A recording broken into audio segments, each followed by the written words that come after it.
Hoy nos sumergiremos en uno de los escenarios más angustiosos y aterradores del terror moderno. 7 historias de terror que involucran situaciones en las que las personas se quedaron sin señal, sin salida ni ayuda. Prepárense para escuchar historias escalofriantes de personas que se encontraron completamente aisladas, sin comunicación, sin ruta de escape y sin nadie que las ayudara.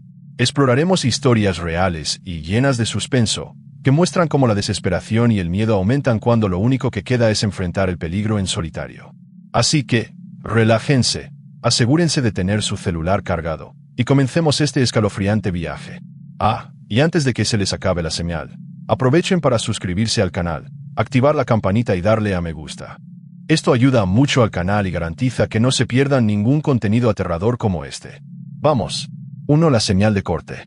Dicen que las mejores historias de terror son las que le pueden pasar a cualquiera.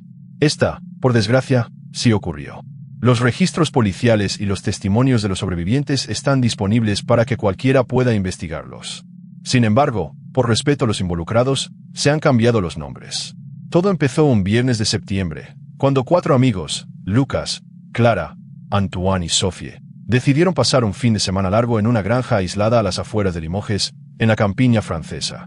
La idea era escapar de la rutina, respirar aire puro y disfrutar de la tranquilidad del campo. Antoine había encontrado la casa anunciada en una página web de alquiler de propiedades rurales. Las fotos mostraban una construcción de piedra rodeada de campos verdes y densos bosques, a kilómetros de cualquier pueblo. El viaje transcurrió sin incidentes. Llegaron al anochecer, animados, riendo y tomando fotos. La casa era aún más encantadora en persona. Ventanas antiguas, chimenea de piedra, muebles rústicos. Pero pronto se dieron cuenta de que no había señal de celular. Antoine, siempre práctico, dijo que era bueno para desintoxicarse de la tecnología. El teléfono fijo de la casa parecía funcionar, pero nadie se molestó en probarlo. Estaban allí para relajarse. La primera noche, tras una cena con abundante vino local, se sentaron a charlar en la sala, escuchando el viento. Alrededor de la medianoche, empezaron a oír ruidos extraños afuera. Pasos suaves sobre la grava, como si alguien caminara alrededor de la casa. Lucas, tratando de tranquilizar al grupo, sugirió que solo eran animales. Pero los pasos eran rítmicos, humanos. Clara, inquieta, miró por la ventana, pero no vio nada más que oscuridad. Al día siguiente, encontraron huellas frescas cerca de la puerta trasera. No eran suyas. Sophie, más sensible, insistió en que llamaran a alguien, pero la línea fija no tenía señal. Antoine probó el celular en diferentes partes de la casa, incluso subiéndose a una silla cerca de la ventana, pero nada. No había señal. La tensión aumentó. Decidieron revisar la zona durante el día. A unos 50 metros de la casa, encontraron cables cortados colgando de un viejo poste de teléfono. Alguien había saboteado la línea telefónica. Su coche estaba aparcado junto a la casa, pero al intentar arrancarlo, se dieron cuenta de que el depósito estaba vacío. Habían llenado el depósito antes de llegar, así que esto no tenía sentido. Clara sugirió que alguien había vaciado la gasolina durante la noche. El miedo se apoderó de ellos. La segunda noche, cerraron todas las puertas y ventanas con llave. El viento parecía más fuerte y los ruidos del exterior más cercanos. Alrededor de las 2 de la mañana, oyeron un suave golpe en la puerta principal, seguido de pasos corriendo por la casa. Sophie empezó a llorar. Lucas intentó mantener la calma, cogiendo un cuchillo de la cocina. Antoine sugirió que se quedaran juntos en la sala, lejos de las ventanas. El tiempo pareció detenerse. El miedo era casi palpable, una presencia sofocante. En un momento dado, oyeron el sonido de cristales rotos en el garaje. Antoine corrió hacia allí, pero solo encontró la ventana rota y una sombra que huía hacia el bosque. La sensación de ser observado era constante. A la mañana siguiente, decidieron intentar irse a pie. Cargaron mochilas con comida y agua, planeando seguir el camino de tierra hasta el pueblo más cercano, a unos 10 kilómetros. Pero al partir, encontraron que todos los senderos estaban bloqueados por ramas, troncos y alambre de púas. Era imposible pasar sin lastimarse. Alguien quería retenerlos allí. La desesperación se apoderó del grupo. Pasaron el día buscando rutas alternativas, pero siempre se encontraban bloqueados por obstáculos cuidadosamente colocados. Por la noche, el terror aumentaba. Se veían linternas entre los árboles, rodeando la casa. Se oían susurros en francés, pero era imposible entender lo que decían. El grupo se escondió en el sótano, intentando guardar silencio. Al amanecer, oyeron pasos pesados sobre sus cabezas. Alguien estaba dentro de la casa. Lucas sostenía el cuchillo con manos temblorosas, mientras Clara intentaba calmar a Sophie. Antoine, siempre racional, susurró planes de escape, pero nadie tuvo el valor de moverse. El tiempo se alargó hasta el amanecer. Cuando por fin subieron, encontraron la habitación revuelta, con las puertas abiertas y manchas de barro en el suelo. Pero los intrusos se habían ido, al menos por ahora. Decidieron que no podían esperar más. Agarraron lo que pudieron cargar y, ignorando los obstáculos, corrieron por el sendero principal, arañándose con las ramas y cortándose con los cables. Caminaron durante horas, exhaustos, hasta que finalmente avistaron una vieja camioneta en el camino. El conductor, un agricultor local, encontró extraña la condición del grupo y los llevó a la comisaría del pueblo. Allí, denunciaron todo lo que habían vivido. La policía investigó la granja, pero nunca encontró a los responsables. Solo encontraron huellas de neumáticos, pisadas y los restos de un campamento improvisado en el bosque. Los investigadores concluyeron que se trataba de un grupo de delincuentes locales, conocidos por allanar propiedades aisladas y aterrorizar a los visitantes, pero nunca lograron arrestarlos. Los amigos nunca regresaron al campamento. El caso se presentó como allanamiento de morada e intento de secuestro, pero hasta el día de hoy, nadie sabe exactamente qué sucedió esas noches. Solo que, en algún lugar de la campiña francesa, hay una casa donde la señal está cortada, las salidas bloqueadas y la ayuda nunca llega a tiempo. 2 caminos sin retorno. La policía y curiosos de la región de Edmark, en el interior de Noruega, siguen consultando los registros oficiales de la desaparición de Erik Johansen y Mia Larsen, ocurrida en octubre de 2017. El caso, marcado por detalles inquietantes, suele servir de advertencia a quienes deciden aventurarse en zonas remotas del país. Erik y Mia, ambos noruegos, llevaban 2 años juntos y decidieron hacer un viaje por carretera a una pequeña cabaña que la familia de Mia había heredado cerca del lago Femunden. El trayecto, que normalmente dura unas 4 horas, discurría por carreteras sinuosas y bosques densos, pero para ahorrar tiempo, Erik sugirió un atajo que había encontrado en su GPS. El camino secundario, casi una pista de tierra, parecía prometedor, acortando kilómetros de viaje. Al entrar en la carretera, el asfalto pronto dio paso a grava y lodo. El cielo, que había estado despejado, quedó cubierto por densas nubes. La señal del celular desapareció rápidamente, pero la pareja no se preocupó. La radio también perdió su frecuencia, dejando solo el sonido apagado del motor y el viento cortando entre los árboles. El bosque parecía cerrarse sobre el auto, haciendo que el ambiente fuera cada vez más opresivo. Después de 1 hora, el coche empezó a tener problemas. El motor fallaba y un extraño olor a quemado impregnaba el interior. Erik detuvo el vehículo junto a un claro. Intentó arrancarlo de nuevo, pero no funcionó. Mia salió a respirar, sintiendo el intenso frío, típico del otoño noruego. El silencio era absoluto, interrumpido solo por el susurro de las hojas. Estaban completamente solos. Erik abrió el capó, pero no pudo identificar el problema. Mia sugirió que regresaran caminando al último pueblo que habían pasado, pero Erik insistió en esperar un coche. No lo sabían, pero esa carretera apenas se usaba, sobre todo fuera de la temporada de pesca. Mientras discutían, Mia sintió que la observaban. Miró hacia la espesura del bosque y, por un instante, creyó ver una silueta entre los árboles. No se lo mencionó a Erik, pensando que era solo paranoia. Pero con el paso del tiempo, la sensación se intensificó. El viento parecía traer susurros y, a veces, las ramas se rompían como si alguien las pisara. El tiempo transcurría lentamente. Hacía más frío y la luz del día empezaba a desvanecerse. Erik intentó encender su celular, pero no había señal. Decidieron caminar por el camino en busca de ayuda, llevando solo una linterna y unas barritas de cereal.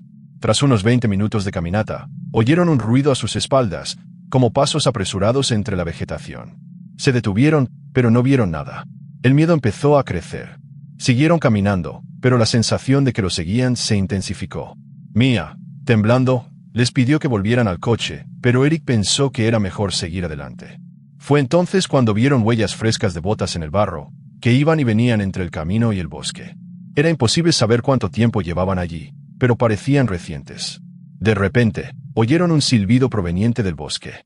No era el sonido del viento, sino un silbido humano, rítmico, casi como una melodía infantil. Mia apretó la mano de Erik y aceleraron el paso. El silbido cesó, pero pronto llegó desde otro punto, más adelante. Era como si alguien los rodeara, guiando sus pasos. La noche cayó rápidamente, haciendo el camino aún más inquietante. La linterna empezó a fallar. En un momento de desesperación, Mia sugirió que se adentraran en el bosque a esconderse, pero Eric se negó, diciendo que era más seguro quedarse en el camino. Intentaron mantener la calma, pero sabían que los estaban vigilando. Cuando pensaron en volver al coche, se dieron cuenta de que estaban completamente desorientados.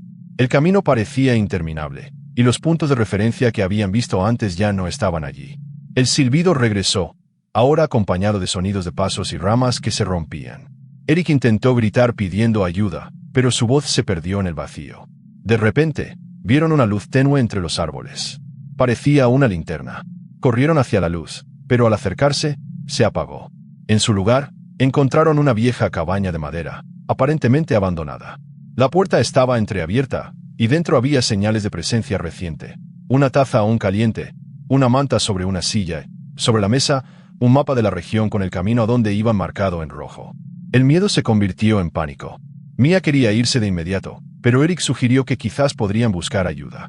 Entonces oyeron pasos fuertes en el porche. Alguien estaba afuera, bloqueando la salida. Se escondieron detrás de un armario, intentando controlar la respiración. La puerta crujió y una sombra entró, escudriñando la habitación. El intruso parecía saber exactamente dónde mirar. Tras minutos que parecieron horas, los pasos se alejaron. La pareja aprovechó la oportunidad para salir por la ventana trasera y correr de vuelta a la carretera. No sabían a dónde iban, simplemente corrieron, guiados por su instinto de supervivencia. El silbido regresó, esta vez más cerca, casi junto a ellos. Corrieron hasta que no pudieron más. Cuando finalmente se detuvieron, volvieron al lugar donde el coche se había averiado. Pero el coche ya no estaba. En el suelo, solo había marcas de neumáticos y pisadas que se dirigían al bosque. La desesperación se apoderó de ellos.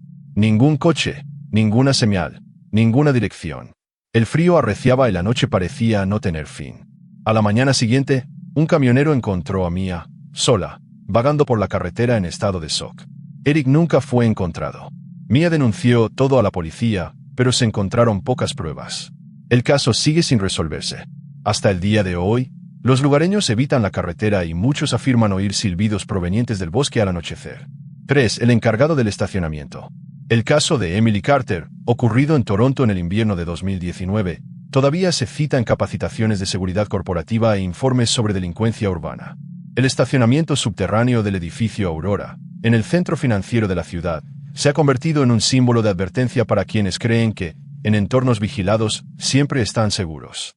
Los registros policiales, los testimonios y las imágenes de las cámaras de seguridad conforman un expediente que, hasta el día de hoy, estremece a quienes lo consultan. Emily era analista de datos en una empresa tecnológica. Se quedó hasta tarde ese viernes para terminar un informe urgente. El edificio estaba casi vacío cuando apagó la computadora, guardó su bolso y bajó en ascensor al sótano. El estacionamiento, normalmente lleno de gente durante el día, estaba desierto y silencioso. Las frías luces le proyectaban largas sombras entre los autos estacionados. Emily notó que no había señal de celular, pero no se preocupó, podía simplemente llegar a su auto, bajarse y llamar a su novio de camino a casa.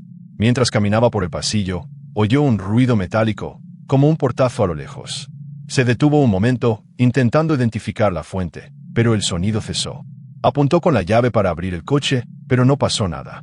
Supuso que la batería del mando a distancia estaba baja y siguió caminando, sintiendo el eco de sus propios pasos reverberar en el hormigón. Al pasar junto a una de las cámaras de seguridad, tuvo la extraña sensación de que la observaban. Forzó una sonrisa, intentando disipar el nerviosismo. Al llegar a su coche, notó que la puerta del conductor estaba entreabierta. El corazón le latía con fuerza. Miró a su alrededor, pero no vio a nadie. Intentó llamar a su novio, pero su móvil marcaba sin cobertura. Decidió subirse rápido, pero al sentarse, sintió un escalofrío. Había una hoja de papel en el salpicadero con el mensaje, «Te veo». Asustada, salió del coche y corrió hacia la salida, pero la puerta automática estaba cerrada. Pulsó el botón de emergencia, pero no pasó nada. Volvió al coche, cerró las puertas con llave e intentó arrancar el motor, pero el vehículo no respondía. El tablero destelló, como si se hubiera agotado la batería. Emily empezó a sudar frío, incluso en el gélido aire subterráneo. Miró las cámaras de seguridad y notó que una se movía, siguiéndola. Era imposible, las cámaras del edificio eran fijas. Alguien controlaba el sistema a distancia. Recordó al vigilante nocturno, un hombre tranquilo que solía pasearse por el edificio, pero rara vez se le veía en el aparcamiento. Intentó hacer señas a la cámara para pedir ayuda, pero el objetivo se acercó a su rostro, como si la estuviera observando. De repente, las luces empezaron a parpadear. El estacionamiento quedó sumido en una oscuridad intermitente. Emily oyó el eco de pasos por el pasillo, cada vez más cerca. Se escondió detrás de una columna, agarrando con fuerza su celular, aunque sabía que no podría pedir ayuda. Los pasos cesaron. Un silencio absoluto llenó la habitación. Minutos después, la voz del guardia se escuchó por el sistema de megafonía. «No deberías estar aquí tan tarde, Emily». Se quedó paralizada. ¿Cómo sabía su nombre? La voz continuó, ahora más baja. «Lo veo todo. Sé dónde estás». Emily intentó correr hacia las escaleras de emergencia, pero la puerta estaba cerrada. Intentó abrir la manija, pero no pudo. El tintineo de las llaves resonó por el pasillo. De vuelta en el coche, Emily se encerró y trató de pensar en una salida. Recordó una pequeña ventana de ventilación en la esquina del aparcamiento, cerca del techo. Era estrecha, pero tal vez podría pasar. Corrió hacia ella, se subió a una caja de herramientas abandonada e intentó abrir la ventana. Estaba atascada. Mientras forcejeaba con la ventana, volvió a oír la voz del guardia, esta vez más cerca. «No vas a salir de aquí». Miró hacia atrás y vio la silueta de un hombre alto, vestido con el uniforme de la compañía de seguridad, de pie en la penumbra. Sostenía un juego de llaves y sonreía, como si disfrutara de su angustia. Emily gritó pidiendo ayuda, pero su voz se perdió en el cemento. El guardia de seguridad caminó lentamente hacia ella, arrastrando los pies. Desesperada, Emily logró abrir la ventana a la fuerza y asomar medio cuerpo. El guardia la agarró de la pierna, tirándola hacia atrás. Ella le dio una fuerte patada, golpeándolo en la cara. El hombre retrocedió, maldiciendo en voz baja. Emily aprovechó el momento y se lanzó por la ventana, aterrizando en un área de mantenimiento cubierta de nieve. Se tambaleó hasta la calle, donde finalmente encontró señal en su celular. Llamó a la policía, que llegó minutos después. El guardia de seguridad fue encontrado inconsciente en el estacionamiento, con la cara cubierta de sangre. Las investigaciones revelaron que había manipulado el sistema de seguridad para encerrar a Emily dentro, cortando la señal de su celular y saboteando su auto. En la taquilla del guardia de seguridad se encontraron registros de otros casos similares, todos relacionados con mujeres que trabajaban hasta tarde en el edificio. Emily sobrevivió, pero nunca regresó a trabajar en el edificio Aurora. El incidente fue ampliamente publicitado, lo que provocó cambios en los protocolos de seguridad en los estacionamientos subterráneos de Toronto. Hasta el día de hoy, evita los espacios vacíos y nunca olvida la mirada del guardia de seguridad, observándola a través de las cámaras, esperando el momento oportuno para actuar. ¿Qué tal, chicos? Las historias de terror sin señal, sin salida ni ayuda son escalofriantes, ¿verdad? Si disfrutan de estas historias de suspenso y tensión, tómense un descanso, suscríbanse al canal y dejen su me gusta. Esto realmente ayuda a que el canal crezca y me motiva a seguir trayendo más contenido escalofriante. Ahora, volvamos a las siguientes historias. Aún nos espera mucho miedo y aislamiento. 4. La cabaña al final del sendero. La desaparición de Jonas Keller y Martin Weber, ocurrida en octubre de 2018, sigue intrigando a los habitantes de la región de los Grisones, en los Alpes suizos. El caso, rodeado de misterio y detalles inquietantes, fue investigado exhaustivamente por la policía local, pero nunca se resolvió por completo. Los siguientes relatos se reconstruyeron a partir del diario hallado en el chalet y del testimonio del único superviviente. Jonas y Martin, amigos desde la infancia, decidieron alquilar un chalet apartado para pasar una semana lejos del estrés de Zúrich. El anuncio prometía tranquilidad absoluta. Una casa de madera en la cima de una montaña, accesible solo por un sendero estrecho, sin vecinos en un radio de 10 kilómetros. El propietario, un señor mayor, les entregó la llave en el pueblo más cercano, advirtiéndoles que no había cobertura de móvil a esa altitud. «Les gustará el silencio», dijo con una sonrisa enigmática. La subida fue agotadora, pero la vista valió la pena. La cabaña era acogedora, con chimenea, porche y grandes ventanales con vistas al valle cubierto de pinos. El primer día, los amigos exploraron los alrededores, caminaron por el bosque y tomaron fotos. El aislamiento fue como un regalo. Por la noche, cocinaron juntos y charlaron hasta tarde, escuchando solo el viento y el crujir de la leña. A la mañana siguiente, Jonas encontró huellas frescas en la nieve cerca de la puerta trasera. No eran suyas. Las huellas llegaban hasta el lateral de la casa y desaparecían en el bosque. Martin sugirió que eran de un animal, pero Jonas insistió en que eran humanas, a juzgar por su forma y tamaño. Decidieron ignorarlas, pero la preocupación persistía. Al tercer día, empezaron a notar detalles inquietantes. Había objetos dentro de la cabaña fuera de lugar. Una silla raspada, la ventana de la cocina entreabierta, uno de los abrigos de Martín tirado en el suelo. Pensaron que quizá habían sido descuidados, pero la sensación de que los observaban no hizo más que aumentar. Esa noche, Jonas oyó pasos afuera y despertó a Martín. Juntos, permanecieron en silencio, escuchando el ruido de las ramas al ser pisadas y una respiración agitada cerca de la pared. Su miedo aumentó, pero intentaron racionalizar los ruidos, atribuyéndolos al viento o a animales. Al cuarto día, Jonas sugirió que regresaran a la villa, pero Martín pensó que era demasiado. Decidieron quedarse otra noche, pero cerraron todas las puertas y ventanas con llave. Antes de dormir, Jonas escribió en su diario: «Hay alguien aquí. Siento que nos vigilan». A primera hora de la mañana, los despertó el ruido de la puerta trasera al ser forzada. Martín agarró una porra de hierro que había encontrado en el sótano y montó guardia mientras Jonas intentaba llamar a la policía, pero fue en vano. El teléfono marcaba, sin servicio. Por la mañana, encontraron marcas de barro en el suelo de la cocina y huellas que se adentraban en el bosque. Jonas quería bajar al pueblo, pero Martín insistió en esperar hasta el final del día, creyendo que el desconocido no regresaría. Decidieron salir a explorar el sendero con la esperanza de encontrar alguna señal o ver a alguien. A cada paso, sentían como si los siguieran. Podían oír el crujido de las ramas y figuras entre los árboles, pero nunca pudieron ver quién era. El tiempo parecía alargarse. Al regresar a la cabaña, se dieron cuenta de que la puerta no estaba cerrada con llave, aunque ambos estaban seguros de haberla dejado todo cerrado. Dentro, encontraron un cuchillo de cocina clavado en la mesa y un mensaje escrito con carboncillo en la puerta: «No estás solo». El pánico se apoderó de ellos. Jonas quiso huir de inmediato, pero Martín estaba en shock. Se encerraron en la cabaña y pasaron la noche despiertos, escuchando pasos que rodeaban la casa, suaves golpes en las ventanas y susurros que provenían del bosque. Al quinto día, el ambiente se volvió aún más tenso. Al salir a recoger leña, notaron unas cintas rojas atadas a los árboles cerca de la cabaña, formando un sendero que parecía adentrarlos en el bosque. Jonas intentó seguir las cintas, pero Martín lo detuvo, diciendo que era claramente una advertencia o una trampa. Volvieron adentro, pero la sensación de claustrofobia aumentó. El tiempo parecía congelado, y cada minuto estaba lleno de miradas nerviosas hacia las ventanas e intentos frustrados de contactar con el mundo exterior. Esa tarde, oyeron un silbido proveniente del sendero. Era un sonido agudo y repetitivo, como si alguien los llamara. Jonas se acercó a la puerta, pero Martín lo detuvo, convencido de que era una trampa. El silbido cesó, dando paso a un silencio absoluto. Al caer la noche, los golpes y los susurros regresaron, esta vez más intensos, acompañados por sombras que se movían rápidamente en el exterior. Al sexto día, Jonas decidió que no podían esperar más. Empacaron sus mochilas, tomaron el bastón de hierro y emprendieron el camino, aunque sabían que alguien los observaba. Cada 100 metros, encontraban señales de presencia, ramas rotas, cintas rojas atadas a los árboles, huellas recientes. El ambiente era de caza. El perseguidor parecía conocer cada atajo, anticipándose a sus movimientos.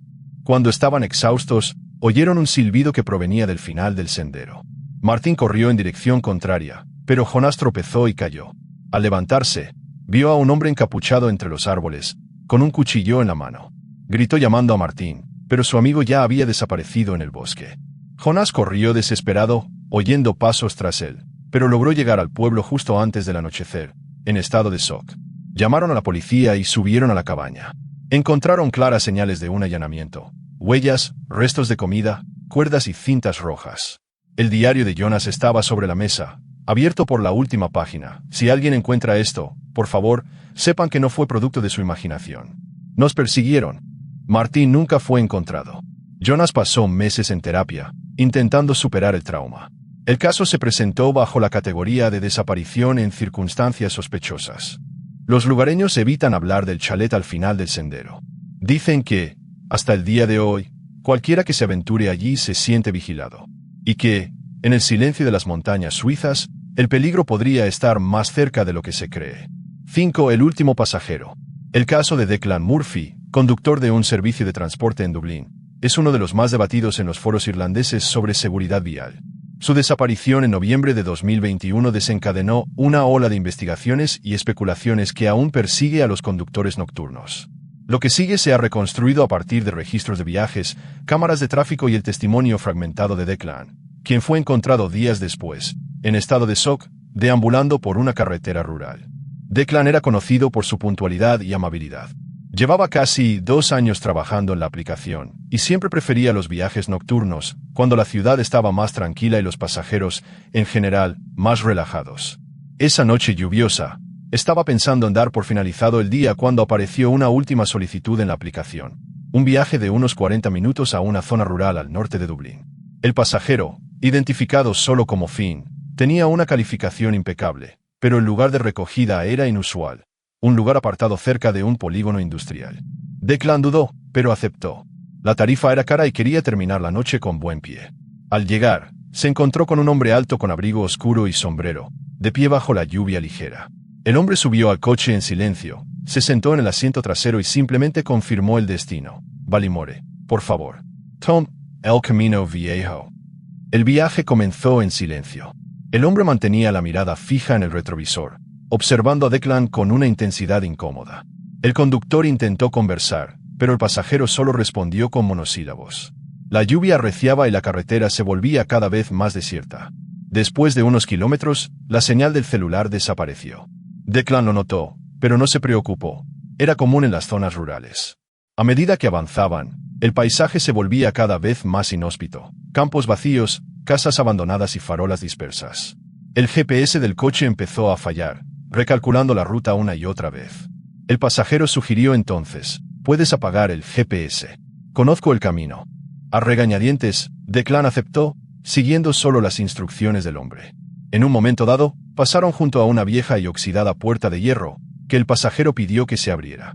Declan salió del coche, sintiendo el viento frío y la incómoda sensación de ser observado. Al regresar, notó que el hombre había movido su mochila, pero nada parecía fuera de lugar. Continuaron su viaje por un camino de tierra, bordeado de árboles retorcidos y vallas caídas. Reinaba un silencio absoluto, salvo el ruido de neumáticos en el barro. Cuando finalmente se detuvieron, estaban frente a una vieja casa de piedra, aparentemente abandonada. El pasajero le pidió a Declan que apagara el coche y esperara. «Un momento, necesito sacar algo de dentro». «No salgas del coche». El conductor obedeció, pero su nerviosismo era palpable. Observó por el retrovisor cómo el hombre se dirigía a la casa, desapareciendo en la oscuridad. Pasaron los minutos. Declan decidió llamar al centro de la aplicación, pero su celular seguía sin señal. Intentó arrancar el auto, pero el motor no respondía. Fue entonces cuando se dio cuenta de que el capó estaba entreabierto. Salió a revisar y encontró cables cortados. El pánico se apoderó de él. Rápidamente regresó al vehículo y cerró las puertas. De repente, oyó pasos alrededor del coche. El pasajero había vuelto, pero no estaba solo. Otros 2 hombres emergieron de las sombras, rodeando el vehículo. Uno golpeó la ventanilla, mientras el otro intentaba abrir la puerta del copiloto. Declan gritó, pero el sonido se perdió en la noche. Los hombres empezaron a mecer el coche, riendo suavemente. El primer pasajero se acercó a la ventanilla del conductor, se inclinó y susurró: «No deberías haber venido hasta aquí». Declan intentó huir, pero las puertas estaban cerradas desde fuera. Los hombres comenzaron a golpear el coche con trozos de madera, rompiendo los faros y los retrovisores. El conductor, desesperado, se metió en el asiento trasero e intentó derribar la puerta de enfrente, pero fue en vano. Afuera, los hombres reían y hablaban en voz baja, como si disfrutaran del terror de la víctima. Tras largos minutos de tensión, los atacantes se detuvieron. El pasajero principal abrió la puerta con una llave maestra, sacó a Declan y lo arrastró hasta la casa de piedra. Dentro, el conductor estaba atado a una silla, mientras los hombres revolvían sus pertenencias y le hacían preguntas sobre su vida, su familia y su trabajo. El interrogatorio se entremezcló con amenazas y risas. En un momento dado, uno de ellos le mostró a Declan su celular, con fotos de su familia guardadas en la nube. «Sabemos dónde vives», dijo el pasajero con una sonrisa inquietante. Pasaron las horas. Declan ya no podía decir la hora. En algún momento, oyó sirenas a lo lejos. Los hombres entraron en pánico, discutieron entre ellos y decidieron huir, dejándolo atado. La policía, alertada por un granjero que había oído gritos, llegó a tiempo para liberar a Declan. Lo encontraron en estado de shock, sin poder explicar cómo sucedió todo. La investigación reveló que el pasajero usaba una identidad falsa y que otros conductores habían desaparecido en la misma zona en los meses anteriores. El caso sigue sin resolverse. Declan nunca volvió a conducir de noche. La zona donde todo ocurrió se conoció como Last Passenger Road, un sombrío recordatorio de los peligros que acechan donde menos te los esperas. 6. Desaparecido en el camino. El caso de los excursionistas desaparecidos en los Cárpatos, Rumanía, en septiembre de 2016, se ha convertido en una de las historias más inquietantes de los archivos de la policía local. Lo que se suponía que sería una aventura entre amigos se convirtió en una pesadilla que aún atormenta a quienes leen los testimonios y analizan las escasas pruebas encontradas. Los nombres se han cambiado para proteger a las familias. Todo empezó cuando 4 amigos, Daniel, Lucas, Elena y Pavel, decidieron explorar uno de los senderos menos conocidos de la región de Bucegi, famosa por su belleza y aislamiento. Eran senderistas experimentados que ya habían practicado senderismo en otros países y estaban bien equipados. La idea era pasar 3 días en el bosque, acampando y grabando la aventura en fotos y vídeos.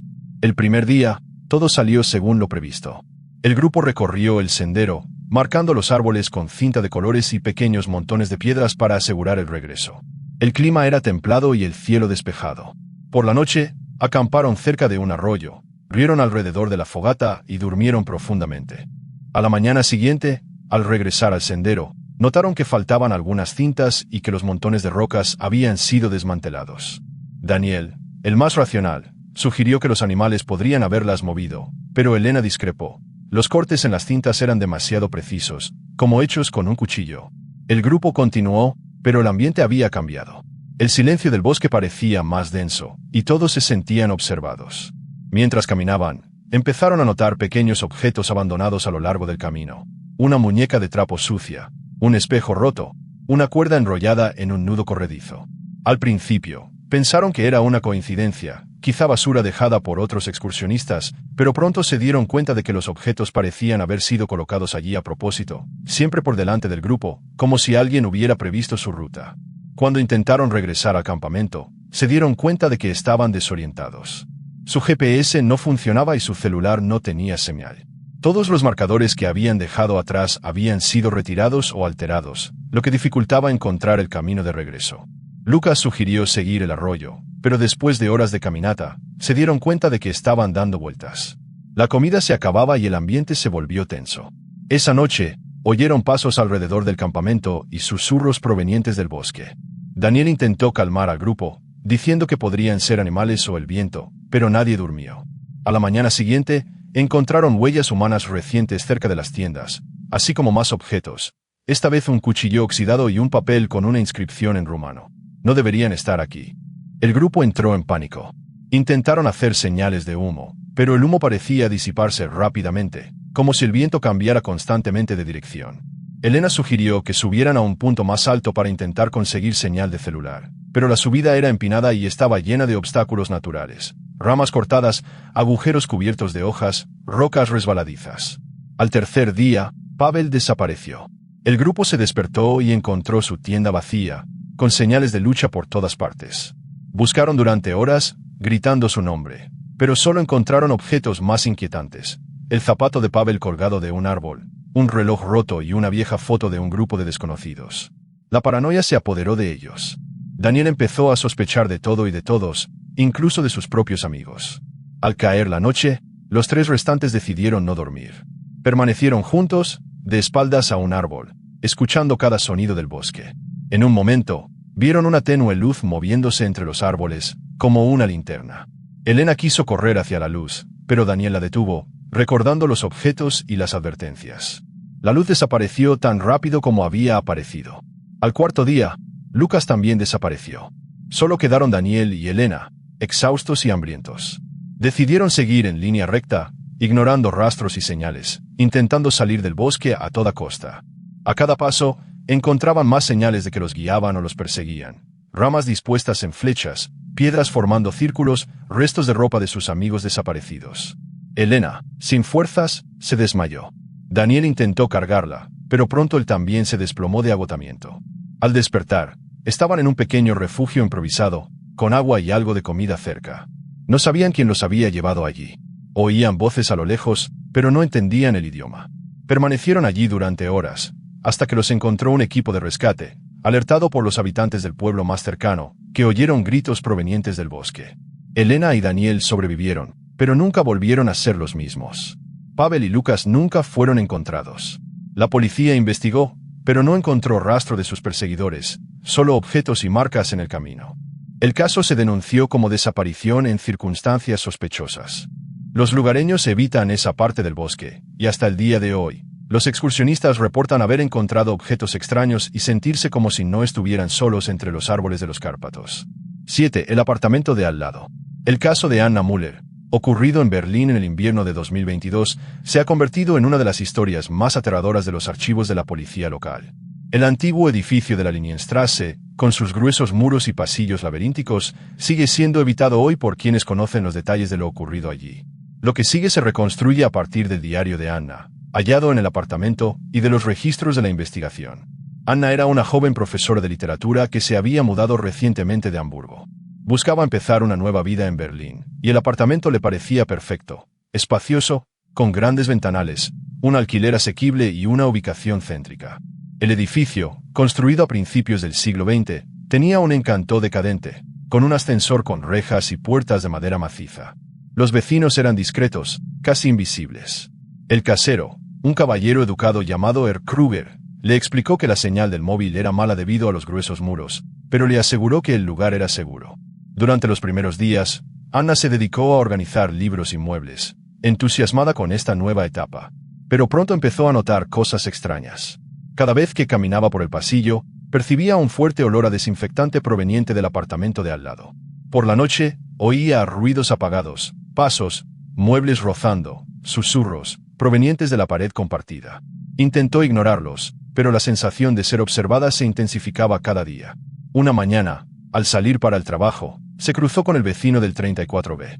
Era un hombre delgado, de mediana edad, de mirada fija y sonrisa forzada. La saludó por su nombre, aunque no se habían presentado. Anna sintió un escalofrío, pero lo atribuyó al nerviosismo de la mudanza. Con el tiempo, se dio cuenta de que siempre estaba cerca, en el pasillo, en las escaleras, incluso en el patio, mirándola. La incomodidad aumentó cuando Anna notó que abrían sus cartas antes de llegar a su puerta. Una noche, al intentar llamar a una amiga, se dio cuenta de que no había señal de celular en ninguna de las habitaciones. El teléfono fijo tampoco funcionaba. Intentó acceder a Internet, pero la conexión era inestable. Se sintió aislada, atrapada en una burbuja de silencio. Con el paso de las semanas, Anna notó que pequeños objetos personales desaparecían o se movían. Un pendiente dejado sobre la mesa, su bolígrafo favorito, incluso un cuaderno. Empezó a sospechar de sí misma, pero pronto se dio cuenta de que no era una distracción. Una noche, encontró el pendiente perdido cuidadosamente colocado sobre la almohada, como si alguien quisiera demostrar que podía entrar y salir sin ser visto. La tensión aumentó cuando, una mañana, Anna se despertó con la sensación de que alguien la observaba. Miró hacia la puerta de su habitación y vio una sombra moviéndose en el pasillo. Su corazón se aceleró. Se levantó, cerró la puerta con llave y permaneció despierta hasta el amanecer. Al día siguiente, encontró huellas de barro en la alfombra de la sala, a pesar de haberla limpiado la noche anterior. Una noche, oyó unos suaves golpes en la pared. Los ignoró, pero los golpes se hicieron cada vez más fuertes, como un mensaje en clave. Anna devolvió los golpes, pero la respuesta fue un silencio absoluto. Al día siguiente, encontró una carta anónima debajo de la puerta. Te están vigilando. Ten cuidado con tu vecino. El miedo se apoderó de ella. Intentó salir del edificio, pero la puerta principal estaba cerrada con llave por dentro. El ascensor no funcionaba y las escaleras de emergencia estaban bloqueadas por muebles pesados. Anna buscó la ayuda de los demás residentes, pero nadie abría las puertas. El edificio parecía vacío. Intentó abrir las ventanas, pero estaban atascadas. El único contacto que pudo establecer fue con el señor Kruger, pero él no respondió a sus llamadas. Se sentía completamente aislada.